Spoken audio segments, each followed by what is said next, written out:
Back on the Hill, right? It made for a jarring moment, too. Pat Smith, the mother of one of the Americans killed in Benghazi, gives gripping testimony about her son, Sean. But most of the Democrats at that hearing were not even there. They never came back into the chamber to hear these grieving family members speak. Nobody from the government has gotten back to me to tell me anything. And I mean that by saying anything. And it's been, I hate to put it in the record, but it's been pure hell living through all this and not getting any answers. I wanted to be able to put everything beside me and have everything go away, but I can't do that. Pat Smith was with us last week, and she is emotional every time she talks, her only son. Stephen Hayes, senior writer, Weekly Standard, Fox News contributor. Steve, good morning to you. Morning, Bill. What was behind the Democratic walkout, or the failure to walk back in after break? I cannot imagine, honestly. I have no idea. I think it was really bad form. Obviously, I think they owe it to her to at least be present, if not ask questions, or help her try to find answers to the questions that she still has more than a year after the attacks in Benghazi. It's a remarkable thing to see the background when during the testimony of her and another gentleman we'll hear in a moment whose son was killed, because the room's empty. Daryl Issa sent out a picture by way of Twitter. And this shows about a half-filled room, which gives you the impression people were there, but you're saying this was the Republican side of the room? Yeah, I think there were two Democrats remaining in the picture that Daryl Issa tweeted out.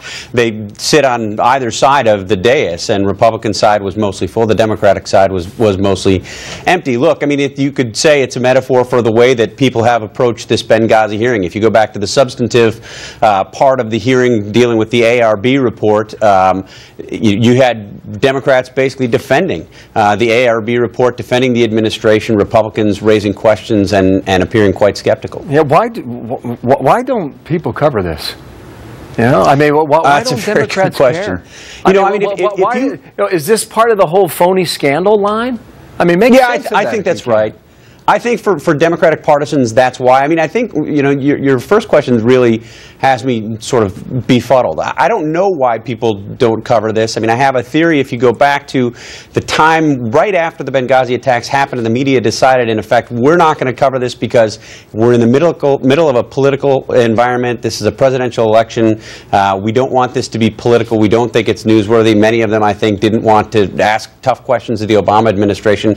And once you make that judgment that the story's not important at that time, covering it later, covering it now, suggests that you were wrong in that earlier judgment. Now, of course, I think they were wrong in that earlier judgment. And if you were watching the hearings yesterday, there was revelation after revelation after revelation about this ARB report, what was covered, what wasn't covered, the way that they operated, how independent they were or non-independent as the case may be. Well, they gave leading members of the State Department the chance to look at the report.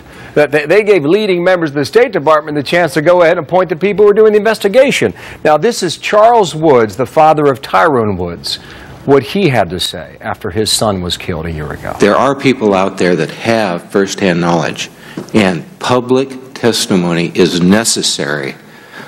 The voters need to have the truth about Benghazi so that the voters can protect the freedom of America.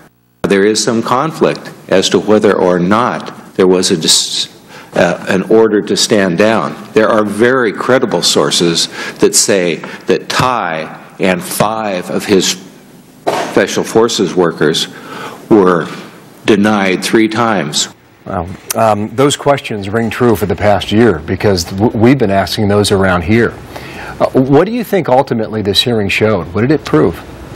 Well, for 9 months, the Obama administration has been claiming that this ARB report was both independent and exhaustive, and what was very clear from the hearings yesterday and from depositions of the 2 leaders of that investigation earlier is that it was neither. It wasn't either independent nor exhaustive. As you mentioned, Bill, you had the leaders briefing the State Department leaders before this report came out. They were giving copies of the report earlier. Mike Mullen, the vice chairman of the panel, actually called Cheryl Israel Mills, the chief of staff to Hillary Clinton, because he was concerned that another State Department official who was going to appear before Congress might not represent the State Department well. So he's in effect giving PR advice or a heads up. At the same time, he's supposed to be investigating these people. They also didn't look into things like the talking points, like why the video became such a central part of the Benghazi story.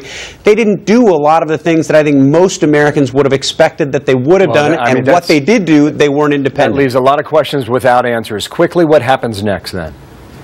Well, Darrell Issa subpoenaed an additional 2 people who had information about the response that night. I think you have other committees, including the Intelligence Committee, looking to talk to the survivors.